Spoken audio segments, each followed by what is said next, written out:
Hola, ¿cómo están? Muy buenas noches, muy buenas tardes, noches, como decimos siempre.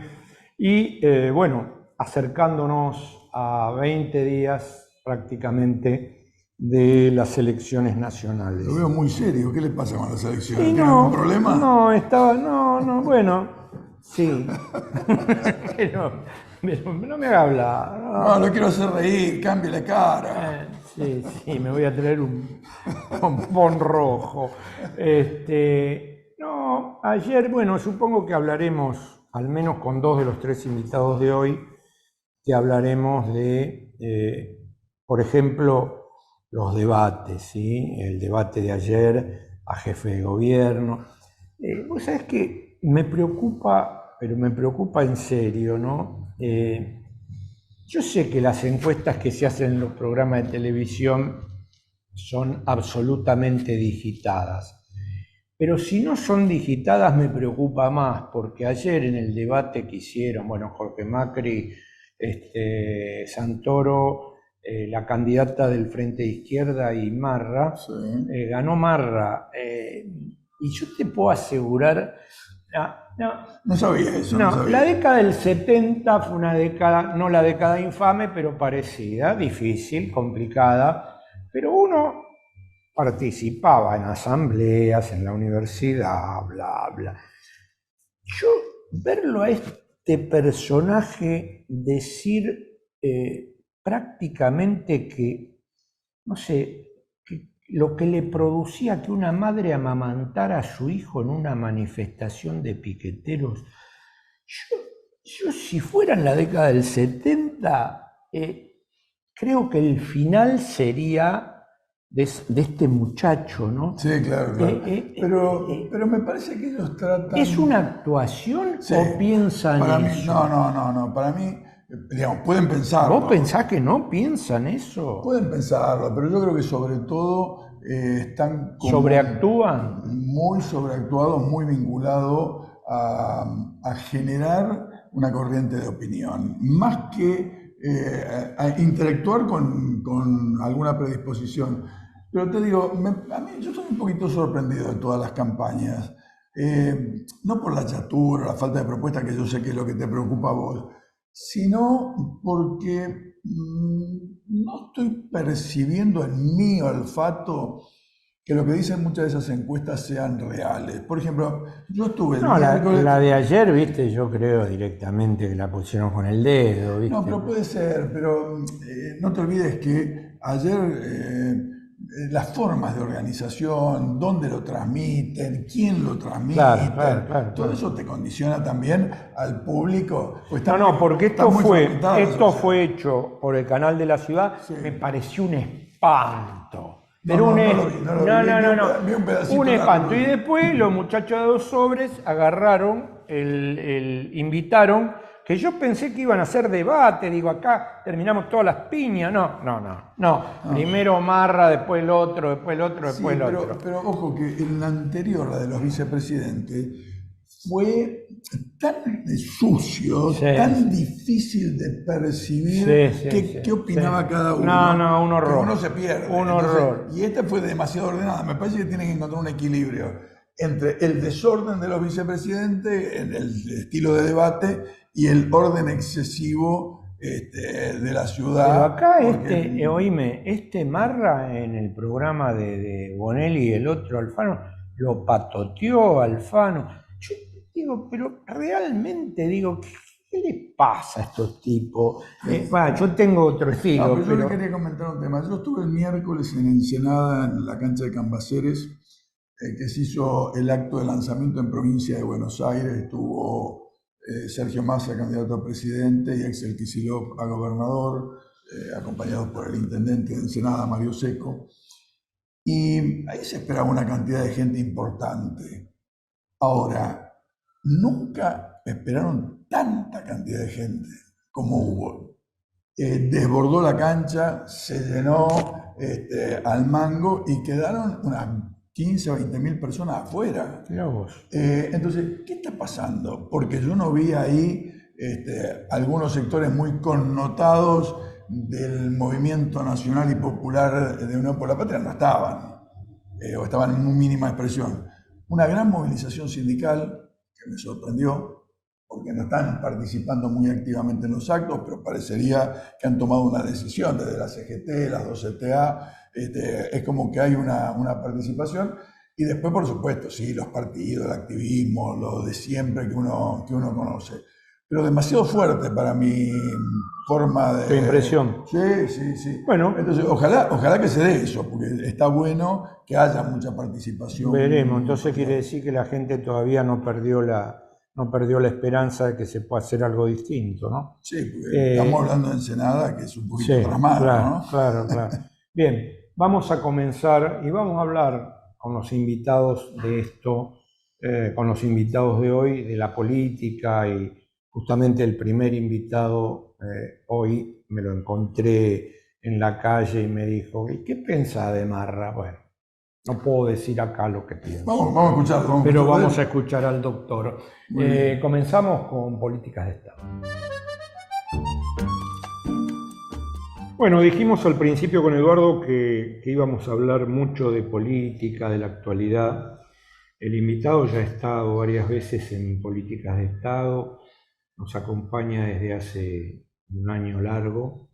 Y yo lo había invitado cuando terminaron las PASO, porque me lo encontré en un lugar que frecuentamos los dos. Entre paréntesis, quiero mandar un saludo al director del programa, y bueno, se lo hago extensivo a Sigal, y al invitado. Los tres son gallinas, tienen fue el día del hincha de River, el miércoles o el jueves, no sé cuándo.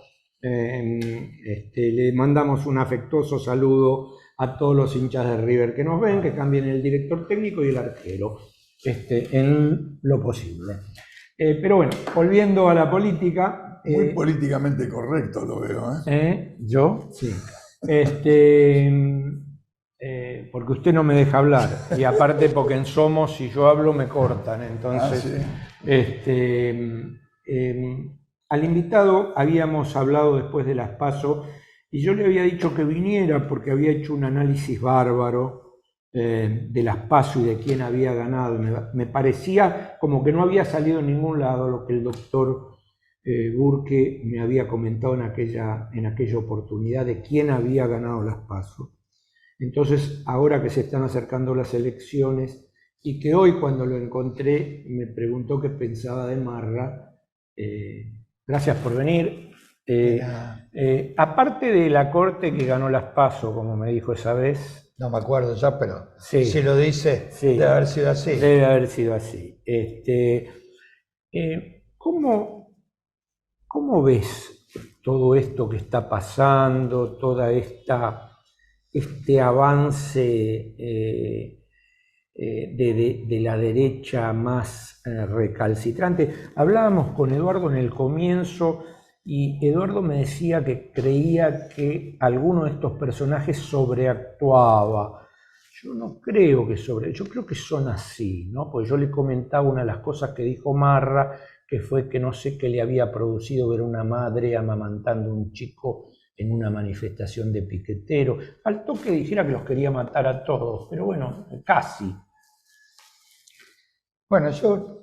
Vos sos abogado. Sí, la verdad que sé que se están refiriendo al debate que hubo por la ciudad, que sí, yo lo escuché eso que dijo, y no presencié un debate por parte de Ramiro Marra, sino agravios y insultos, y que si querían ver su plataforma la vieran en Instagram, en las redes, creo que fue. Sí. Para uno está eso en un debate, justo yo no sé, a mí me parece que este año celebramos 40 años de la democracia, sería importante tomar las cuestiones o la política o la gente de otra manera. Por lo cual yo no estoy de acuerdo con el insulto, el agravio, que la única plataforma sea la locura institucionalizada. Yo creo que si bien la política ha fallado muchas veces en este último tiempo, bueno, no creo que el camino sea ni las balas, ni los insultos, ni los gritos, ni las motosierras, ni nada de esa violencia que se puede institucionalizar. Después, con lo que me decías, si se derechizó la política o no, yo creo que, o si sobreactuaban, esa mezcla de preguntas que me hiciste, yo creo que puede ser que sobreactúen sí porque le está dando resultado, entonces siguen sobreactuando. Y aparte la sobreactuación es según en el medio que están, llevando a la pregunta que vos me hacés. Y no creo que, si bien se ha derechizado, los medios se han derechizado, lo que vemos en televisión se ha derechizado, los diarios se han derechizado, pero la gente no se derechizó. La gente hace 8 años, por lo menos, que está mal. Está insatisfecha.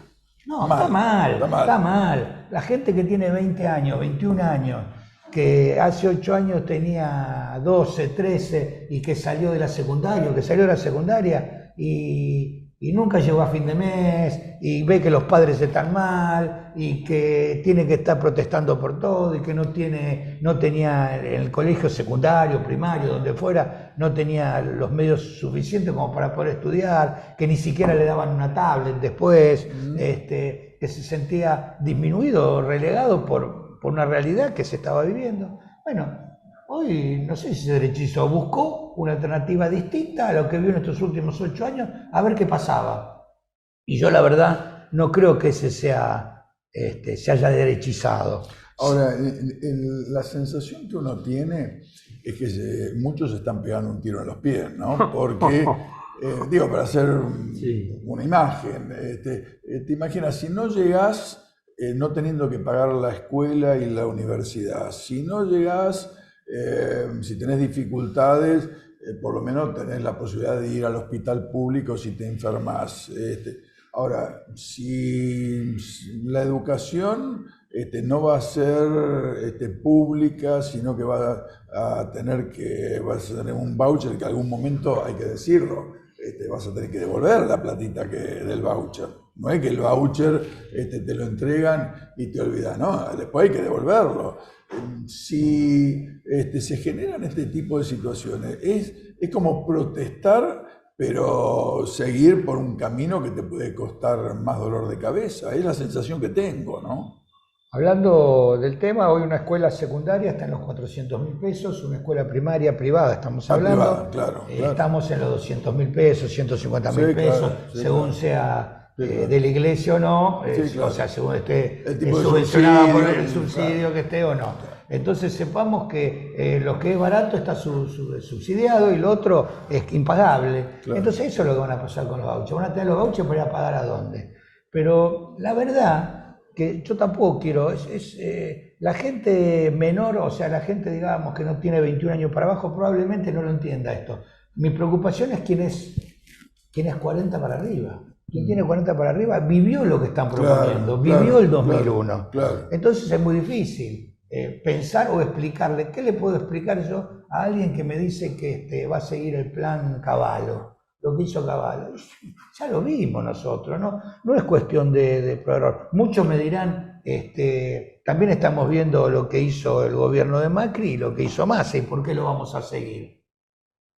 Bueno, son distintos puntos de ver las cuestiones, pero desde el punto de vista político se pueden ver distintos las cuestiones.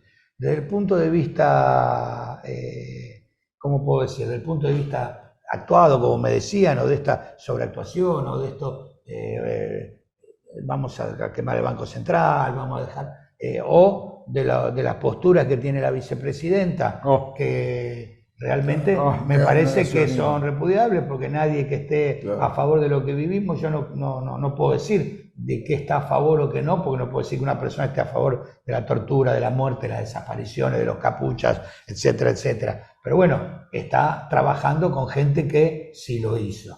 Entonces me preocupa mucho más eso que algunas otras cuestiones económicas. Es un combo difícil. De todas maneras, ya que usamos estos minutos para hablar de esto, me gustaría hablar de lo que podría ser un futuro, para dónde nos debemos caminar, porque yo veo hoy que continuamente estamos hablando de lo que puede hacer la Fuerza de la Libertad Avanza, lo que dicen, lo que están haciendo. Bueno, yo ya lo sé, supongo que muchos de sus televidentes, o la mayoría de sus televidentes, ya lo conocen, algunos otros no, pero la verdad lo importante es saber para dónde nos tenemos que encaminar. Yo veo que no voy a decir que el gobierno de Alberto Fernández fue bueno, porque no lo podría decir. Es imposible. Porque no lo podría decir. Pero bueno, yo creo que se están haciendo medidas y encaminando para un viraje de la situación. Hoy, por ejemplo, por radio escuchaba a Blanco, de la provincia de Buenos Aires, ¿no? No sé qué cargo tiene, jefe de gobierno, una cosa así. Y la verdad que lo escuchaba y uno le da esperanzas, hablaba de las inversiones petroleras que se están haciendo en la costa de Buenos Aires, que lo unía con el gasoducto de Vaca Muerta, hablaba un poco de todo el tema de lo que es la creación de escuelas, de jardines de infantes en la provincia de Buenos Aires, los centros universitarios que no son universidades en las distintas locaciones. Bueno, me parece que estas cuestiones son las que tenemos que ver que se pueden hacer. En este caso yo lo hablo porque escuché esto. Supongo que en otro lado también lo escuchaban en este debate que hubo a Jorge Macri y bueno, y también decía que podía hacer algunas otras cosas, bueno, que no recuerdo bien, pero que pensaba modificar el código urbanístico, por ejemplo, un código que evidentemente nos ha llenado de torres, nos ha hecho sacar el agua, nos ha hecho rajar los edificios de todos los que vivimos por la zona de Núñez, cerca de la cancha de River, por ahí, ¿no? Así que, bueno, yo creo que lo importante es mirar para adelante. Y esta gente que el que lo quiere votar porque se encuentra decepcionado con lo que fue la política, está en todo su derecho. Después será que se den cuenta que a lo mejor no estamos tan bien. No, y aparte todo ese concepto, vos no sos economista, pero entendés de economía, todo el tema de la dolarización, el vender humo con eso me parece engañar a la gente de una manera muy guasa, ¿no? Muy fuera de... la otra vez creo que Canal 13 o TN hizo un paneo por los 3 países que están dolarizados y realmente El Salvador, Panamá en Panamá siempre fue un satélite americano, pero El Salvador y Ecuador la están pasando muy mal. Sí. Sí. Yo de lo que comentaba, porque me parece que hay una cosa interesantísima, yo estoy convencido de esto. El gobierno de Alberto Fernández globalmente para el bolsillo y para la diaria de la gente fue muy malo. Ahora, se han tomado algunas iniciativas que se van a ver para adelante si funcionan. Vaca Muerta, gasoducto, exploraciones offshore en materia petrolera, litio. Vamos a salir de la malaria de este año con la sequía aparentemente. El futuro gobierno, sea del signo que sea, se va a encontrar con algunas cuestiones interesantes. Un ferrocarril que con todas las dificultades que tiene en carga se ha reactivado. Entonces, todo ese tipo de cuestiones va a ser utilizado en función de mejorar la calidad de vida de los argentinos o va a ser utilizado en beneficio de un pequeño grupo que puede llegar al gobierno y se olvida de las mayorías populares que necesitan una atención por parte del Estado. Me parece que atención me refiero, no es subsidio, para mí atención significa poner atención en el laburo, en la ayuda a las pequeñas y medianas empresas, en la posibilidad de generar dinámica, ¿no? En ese sentido. La verdad que esto es según el partido que gane, o según la fuerza que gane. Obviamente que si gana la Libertad Avanza, ya lo estamos escuchando, lo estuvimos hablando, cierro todo, no importa ni Vaca Muerta ni nada. Si gana Juntos por el Cambio, a través de lo que hicieron y lo que dicen que van a hacer, obviamente lo van a licitar, lo van a vender o a dar para que alguien lo explote, por la explotación ajena, ¿ves? Y si gana la Unidos por la Patria, seguramente lo van a utilizar de otra manera, con una vuelca de la economía a otro tipo de sectores, o sea, el dinero se va a volcar a la gente de alguna manera, que es lo que están anunciando. Yo estoy hablando por las propropuestas, ¿no? Sí, porque claro. Si no hablamos de la propuesta, también sería importante que más allá de Vaca Muerta, sería importante que el corredor fluvial, el canal Magdalena, tenga las regalías para Argentina y no que se lleve hoy todas las regalías que tiene Uruguay. Entonces hay una serie de cuestiones que es importante ponerlas en orden. Que este gobierno, lamentablemente, ¿cómo se para la inflación? ¿Cómo se dolariza? Con dólares. Teniendo dólares en la reserva, teniendo dólares. Bueno, ahora, si uno cuando entran los dólares decide pagar las deudas de los privados, entregarlos a otro tipo de cosas. Obviamente que al FMI había que pagarle, no digo que no, porque se tomó esa decisión, bueno, se tomó esa decisión. Pero el resto de las cosas, uno tiene que guardarlo como reserva para hacer un colchón, para que no nos pase lo que nos estuvo pasando. A mí una digresión, ¿no? Al escucharlo. 44.000 millones de dólares, año 2018-2019. ¿Dónde están? ¿Dónde están? Porque yo digo, uno dice, es mucha plata, ¿se pagaron qué? ¿Se pagaron deuda? Bien, ¿se pagaron cuánto? Se fugaron. ¿Por dónde se fugaron? Porque en el Banco Central no están, estarán en las cuevas, estarán en los colchones, estarán en las cajas de seguridad, pero es mucha plata. Yo digo, cuesta imaginarse lo que son en billetes acumulados 44.000 millones. Yo digo siempre, cuando me hablan de la pandemia, digo, bueno, no es excusa, ya pasó la pandemia, evidentemente se debe haber gastado mucha plata ahí. Sí. Se debe haber gastado mucha plata ahí, hay que reconocerlo, porque también ayer escuchaba que decían que el manejo de la pandemia fue terrible, se perdió la distribución, etcétera, etcétera. Había que gestionarla, no era fácil, la vida de todos fue salvada, nosotros vimos lo que pasó en otro lado, y esto pasó, y es verdad. Pero también tenemos que ver que el resto de los dineros, ¿dónde fueron? ¿Fueron para salvar algunos privados? Esa es mi gran pregunta. Entonces, es importante todo esto que vamos a recaudar, o todo esto que estamos hablando ahora, ¿para dónde se gestiona?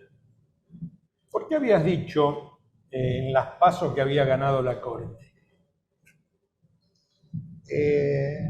No, me pareció que todo este proceso que se dio anterior a las PASO, no post-PASO, anterior a las PASO, fue empujando todo a una situación de statu quo y de manejar lo que sea todo el tema del Consejo de la Magistratura, manejar los nombramientos de los jueces, y quedó todo tranquilo. La verdad que hay cuestiones que me parece que es así, la nueva conformación del Consejo de la Magistratura, la diferencia que hay entre algunos jueces que tienen la edad para seguir en su cargo y otros que no, los nombramientos, el común de los nombramientos cuando están en el Senado, la espera que hay a ver si ese pliego queda o no, y ahora no. Bueno, son una serie de cuestiones que mantuvo esta situación tranquila, además de todos los casos que se ven, que por supuesto ahora que hay elecciones afloran todo de vuelta, ¿no? Que antes estaban quietos.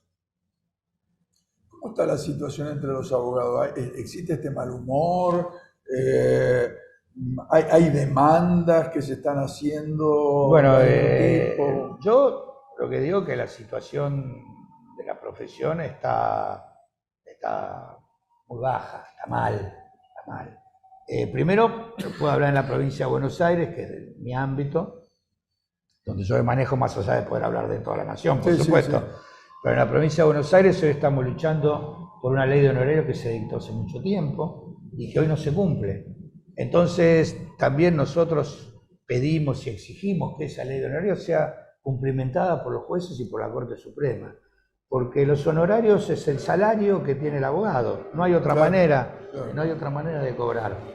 Y si la medida IUS que nosotros nos manejamos, hay un mínimo de 7 y hay en un estudio que hicimos desde la Caja más de 250.000 regulaciones por debajo de las 7 y la mitad de esa es por debajo de un IUS. Estamos diciendo que a un abogado por un litigio, etcétera, según el monto, le regulan menos de 10.000 pesos. Obviamente que es muy difícil. Habrá abogados que sí pueden tener más trabajo, que ganan más, obviamente, pero nosotros tenemos que velar por el trabajo de todos. Lo que es respecto de la Caja, para nosotros es importantísimo. Porque nosotros no tenemos subsidio, nosotros vivimos del aporte que nos hacen los abogados, los profesionales. Y nosotros repartimos y redistribuimos en jubilaciones, en asignaciones y en pensiones la plata que recibimos. Si los honorarios son paupérrimos, obviamente que la recaudación es paupérrima. Si son pobres será pobre y si es buena o mediana será buena o mediana. En dos palabras, ¿y quién establece eso, el honorario? El honorario lo fija cada juzgado, cada cámara o la corte en su caso. pero hay una ley de honorarios que establece, según el proceso, un mínimo, un máximo que se debe regular. Nosotros lo que pretendemos es que se cumpla la ley, nada más y nada menos que se cumpla la ley, porque si no se cumple la ley, nosotros nos vamos a desfinanciar. Y los culpables que los abogados no tengan una buena jubilación y una buena salud, vamos a ser nosotros porque es nuestra gestión política, Claro. pero también van a ser quienes no cumplen con la ley, en este caso los jueces. Y ojo que nosotros también entendemos que los jueces tienen sus problemas, ¿no? Porque no son nombrados cuando corresponden, porque el presupuesto es bajo y todo eso. Pero si no entienden que ellos también son abogados y que los abogados, al menos en esta situación, tenemos que trabajar conjuntamente, la profesión en esta pequeña parte va a seguir pauperizándose. A veces pareciera que los jueces no entienden que son abogados. Gracias por venir. De nada. Yo sé que no va a decir nada, porque no dice nada nunca usted de eso, pero yo tengo al lado a alguien que se queja de los jueces y a veces veo cómo operan los jueces, como si no fueran abogados. Como en todas las cosas, hay buenos, malos, abogados y jueces. Saliendo, rajando. Bien, gracias por venir, Daniel. Nada. Y nos vamos a la pausa de Somos y posteriormente a los dos últimos invitados. Acompaña a Política de Estado Puerto La Plata, un importante nodo logístico para los sistemas productivos de la región. Un puerto en continuo desarrollo. Puerto La Plata, el puerto del futuro.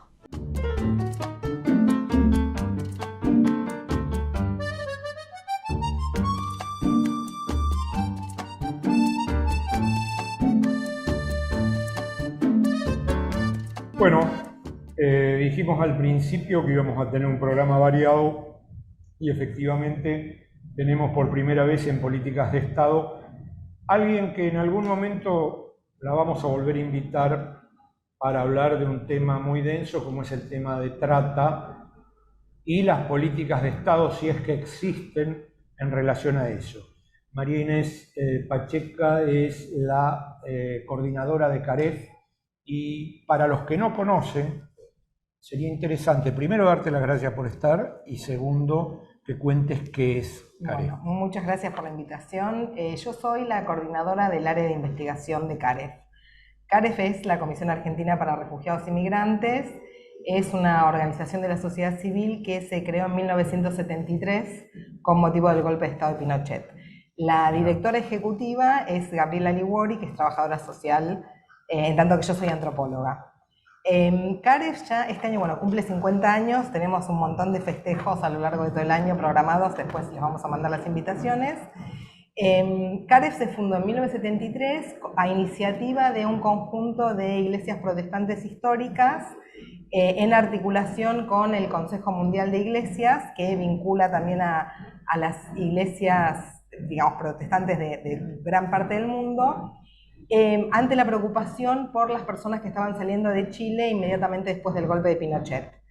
Entonces, prácticamente en 15 días... se cumple 50 años. Y que hicimos un programa la semana pasada. Y que en el archivo histórico de CAREF había unos documentos que se adjuntaron a las causas de memoria, verdad y justicia porque registraban, se me pone la piel de gallina, porque registraban un allanamiento a uno de los refugios de CAREF, del que fueron secuestradas 19 personas, entre ellas niños y niñas, la mayoría chilenos y algunos uruguayos, y que no había rastros sobre ese allanamiento y sobre esos secuestros, hasta que, recientemente, en todo el proceso que se está haciendo con el Archivo Histórico de CAREF, junto con el Archivo Nacional de la Memoria, se empezaron a sistematizar y ordenar 50 años de documentos. Mirá qué interesante. Son muchos papeles. Qué interesante, porque yo voy a contar algo que vos no sabés y que tiene que ver con esto. 3 semanas después de uno de los peores golpes en la historia de Latinoamérica y el mundo, ¿sí? No nos quedemos con Latinoamérica solo. Sí. Yo tuve con mis padres en casa una familia entera de una pareja con sus 4 hijos durante 4 meses escondidos no salían Sí, los perseguidos ni a la chilenos. calle, perseguidos chilenos. Claro. Se me pone la piel de Sí, gallina. sí. Y la semana pasada hicimos con Eduardo un reportaje a un sociólogo, hijo de un detenido desaparecido, que contó un poco y pasamos imágenes inéditas sobre esto. Pero mirá qué interesante esto que traes, porque se fundó en el 73. Claro. Ahora, un tema que al escucharte me quedó en duda, Marínez. Había un lugar donde había refugiados. Sí, muchos lugares, 8 De refugios.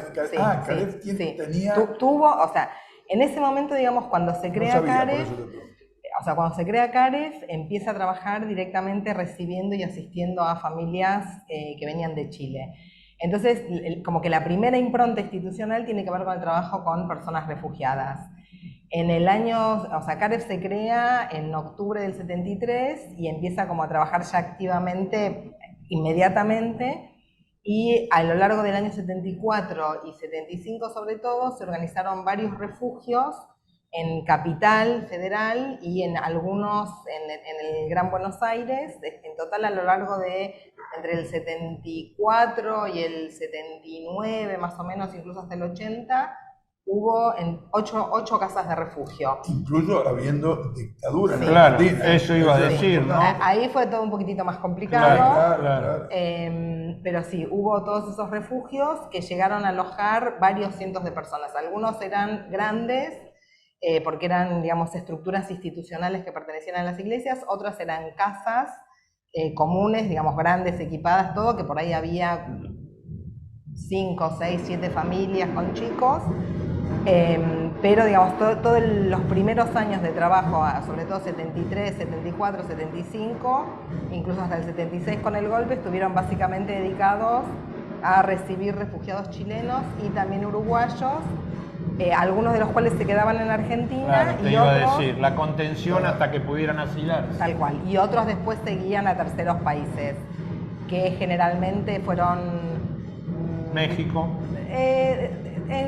De lo que nosotros sistematizamos del archivo de Caref, o sea, en general, por lo menos de los que pasaron por Caref, la mayoría fue para países de Europa. Fueron en general para Francia, para Suecia,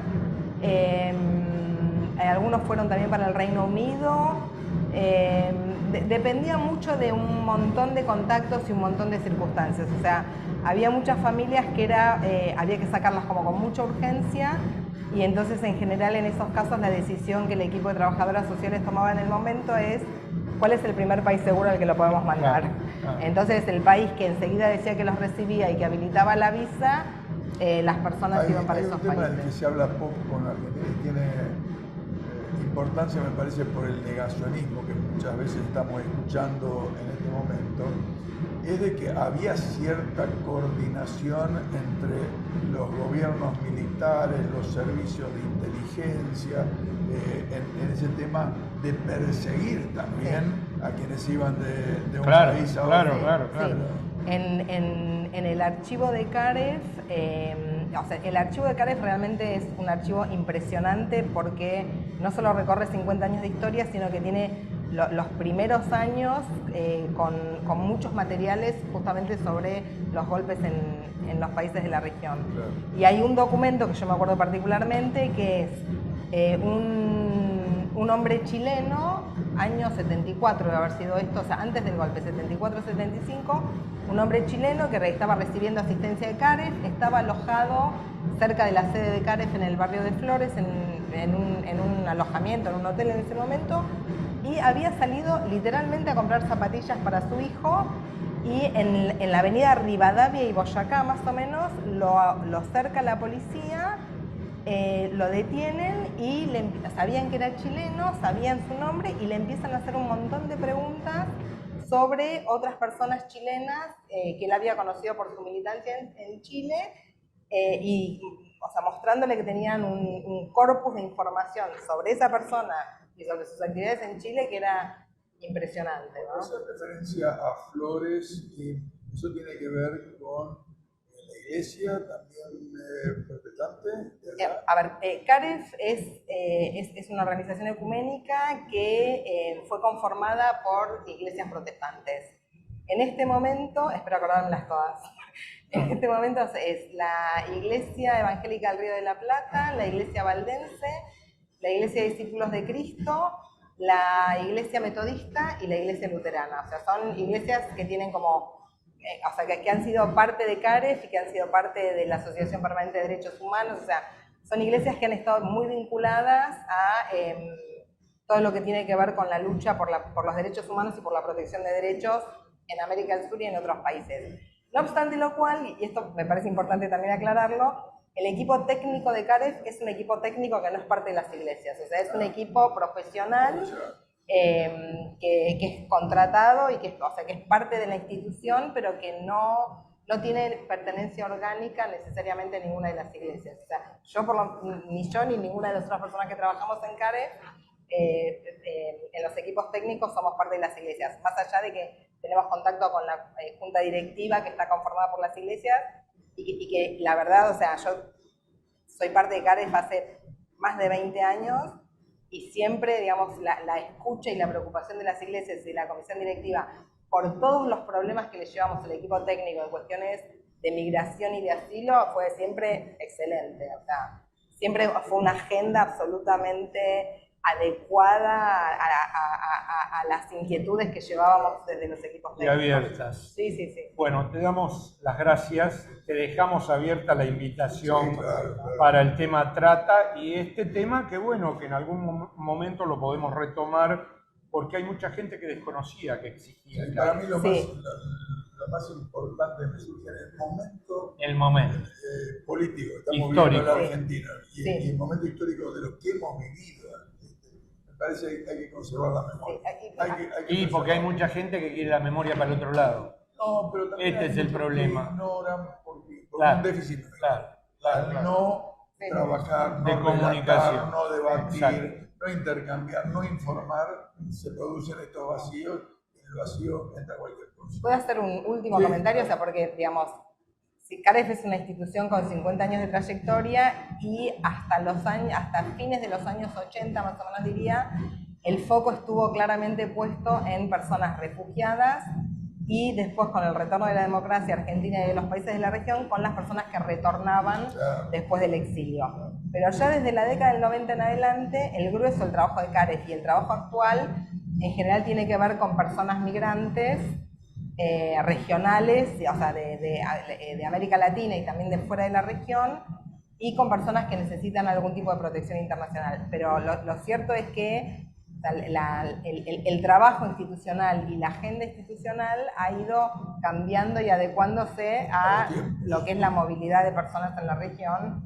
Entonces, digamos, si bien hay una historia muy marcada por el refugio y por las necesidades de protección internacional y por la historia de los asilados, también hay mucho trabajo hecho en políticas migratorias y en temáticas migratorias que a veces tienen menos prensa, pero que afectan a millones de personas literalmente. Gracias de vuelta Bueno, y te muchas dejamos la gracias. invitación para el otro tema para un sábado próximo. Bárbaro, muy amables. Muchas Vamos gracias. al último invitado de políticas de Estado del día de la fecha. Bueno, dijimos que íbamos a retomar el tema de la política actual. Para eso tenemos un invitado que es la primera vez que está en políticas de Estado, diputado nacional electo, Juan Carlos Giordano, por el FIT. Y poniéndolo un poco en autos sobre lo que vinimos hablando con el presidente de la Caja de Abogados, en la editorial que hicimos con Eduardo, hablábamos de qué está pasando con este esquema de recontra ultraderecha de ciertos personajes. Eduardo me preguntaba al principio por qué estaba tan serio, porque si no me pongo serio me cortan. Entonces, después de 30 años de hacer televisión, aprendí a controlar los instintos, no como Marra, por ejemplo, que, ¿sí? ¿Cómo ves esta historia de que desde estos espacios de derecha se viralice tanto la discusión política sin dar propuestas? Bueno, ellos tienen una propuesta, lamentablemente, porque son personajes muy peligrosos, ¿no? Javier Milei, Marra, ellos La en vicepresidenta. Villarroel, que tuvimos, usted me preguntaba cómo ve al fenómeno de la ultraderecha, nos lo veo enfrentándolos. En otro momento fueron los 4 años de Macri, que protagonizaron grandes luchas. Recuerdo frente al Congreso la gran movilización de fines de 2017 cuando tocaron la jubilación para menos, por supuesto. Ese día me la vi jodida, ¿eh? ¿Ah, sí? Sí, porque sentí que me aplastaba entre la policía que avanzaba y la gente que no sabía por dónde disparar, se me generó acá enfrente, ¿eh? Sí, fue una rebelión popular, espontánea. Bueno, ahí tuvimos el sindicalismo combativo, el Frente de Izquierda, a tal punto que Larreta y todo su aparato le hizo una demanda al Frente de Izquierda por 17 millones de pesos, una demanda civil porque nos acusó de que habíamos roto todo, ¿no? Pero lo que se estaba rompiendo era adentro, en concreto las jubilaciones al servicio del Fondo Monetario Internacional, que era un ataque muy, muy grande. Pero la ultraderecha tiene el famoso plan motosierra de Javier Milei, es contra la clase trabajadora, mujeres y disidencias, la juventud. Inclusive eso ya lo vivimos en parte, ¿cierto? Porque, claro, Javier Milei se presenta como nuevo, pero él reivindica a caballo de la época de la dictadura, estatizó la deuda privada, entre ellas de Macri, que después terminó pagando el pueblo trabajador, reivindicó y reivindica al gobierno peronista menemista que nos entregó sideralmente, fueron las privatizaciones. Lo que pasa es que muchos jóvenes que votan creyendo que Milei es un cambio no lo vivieron a esto, y bueno, y ahí dependemos mucho de que los padres, los familiares le comenten lo que se vivió en ese momento, ¿no es cierto? Y lo grave es que no hay información, o se tapa. Sí, o mentirosa, bajo todo punto de vista. Pero está bueno lo que decís, porque hay un proyecto político, hay un proyecto de país, incluso se experimenta ese proyecto en distintos lugares del mundo. Lo tuvimos a Trump, lo tuvimos a Bolsonaro, Claro. Tenemos expresiones de esa derecha resucitada en la Argentina. Ahora, como momentos de crisis muy aguda, porque Argentina está en una crisis muy grande, ¿no es cierto? Porque no podemos analizar el fenómeno Milei si no lo ponemos en el contexto de que 40.1% de pobreza, ¿no es cierto? De un gobierno que dijo que había que terminar con la derecha, el gobierno macrista, porque se iban a solucionar los problemas. Ahora, ¿qué ocurrió? Después de eso se firmó el acuerdo con el Fondo Monetario Internacional, que de Izquierda Socialista, con el Frente de Izquierda Unida, todos los partidos del Frente de Izquierda, no solo que lo denunciamos, sino que hicimos grandes movilizaciones a Plaza de Mayo, con la autoconvocatoria de la deuda, organizaciones sociales combativas y demás, diciendo, no, si firma el acuerdo con el Fondo Monetario Internacional, estamos entregados desde el punto de vista del mayor ajuste, saqueo, contaminación, destrucción ambiental, porque los planes del Fondo Monetario no solo para pagar una deuda usurera y fraudulenta, sino para un condicionamiento enorme que es el que se sigue viviendo. Si no, nos explica por qué Gerardo Morales, con el acuerdo del PJ, avanzó con una reforma constitucional completamente, claro, represiva y del saqueo al servicio de las multinacionales del litio que se están llevando todo, y bueno, la megaminería ni qué hablar. Y nosotros decíamos, el acuerdo con el FMI va a traer una situación de desesperación social como la que está ocurriendo, ¿no es cierto? Ahora, ¿es posible gobernar sin ese acuerdo? Y bueno, ¿Es posible gobernar con ese acuerdo? No, con ese acuerdo. La pregunta. No, con ese acuerdo no, pero sin ese. lo que pasa es que siempre se nos ha dicho de que, primero, analicemos de qué se trata, ¿no es cierto? Es decir, muchas veces uno habla de deuda externa o de acreedor, deudor, Sí. y están mal las palabras, porque, por ejemplo, la autoconvocatoria de la deuda con que nos movilizamos permanentemente, dicen ellos, con razón, las estafas no se pagan. Y esto fue una usura, un verdadero acto de coloniaje. 2018, Macri y que después todos acordaron, tanto Macri que le preguntaron dónde fue esa plata, y él Claro. dijo, no, bueno, pero esa plata Eso me la lo pidieron". preguntaba Eduardo al Al principio. principio del programa yo decía, Ah. ¿qué hicieron con los 44.000 millones? No, Porque claro. alguna explicación tiene que Sí, dar. no, claro, porque fue a la bicicleta financiera. Después el Banco Central, el gobierno nacional actual, hizo una investigación y llegó a la conclusión que el 95% de la deuda se había ido para la bicicleta financiera. Claro. Por lo tanto, no entró.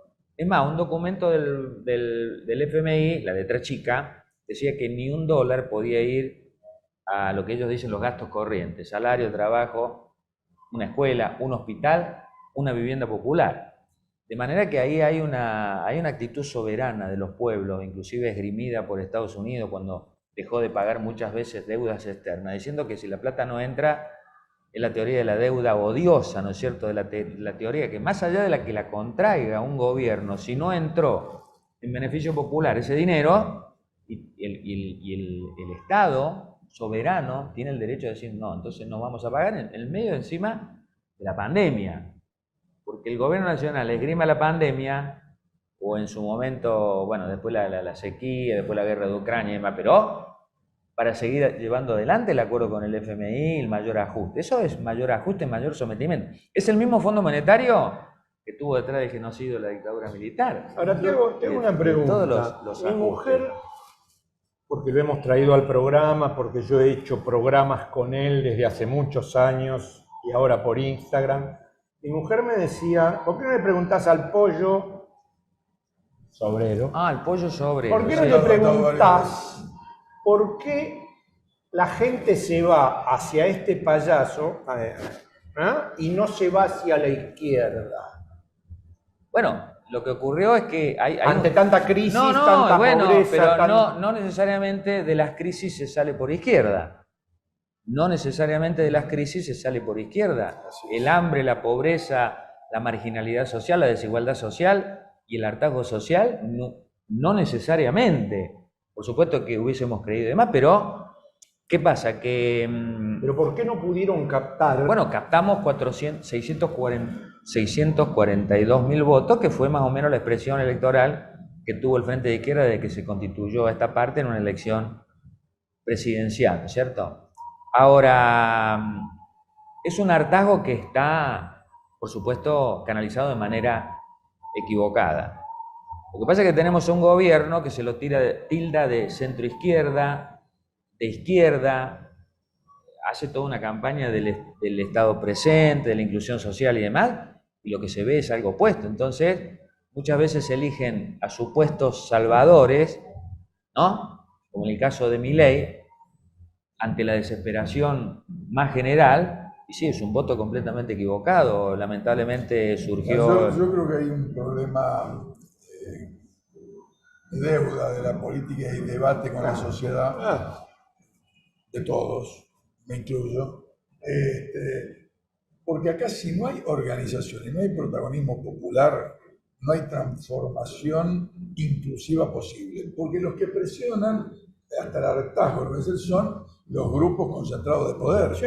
La única forma de contrarrestar eso es con los sindicatos en una dirección correcta, los movimientos sociales en una dirección correcta, los movimientos estudiantiles. Si vos no tenés eso, si no hay protagonismo de la sociedad argentina, no hay cambio para la izquierda. Y que lo había, Perdón, y que lo había en el me sale 2019. Lo que pasa es que el gobierno que ganó con el apoyo de la CGT, de la CTA, de los movimientos sociales, los tres sectores, tenían esa oportunidad, si hubiesen querido, para hacer las transformaciones que por lo menos necesitábamos y no llegar rápidamente a un acuerdo con el FMI.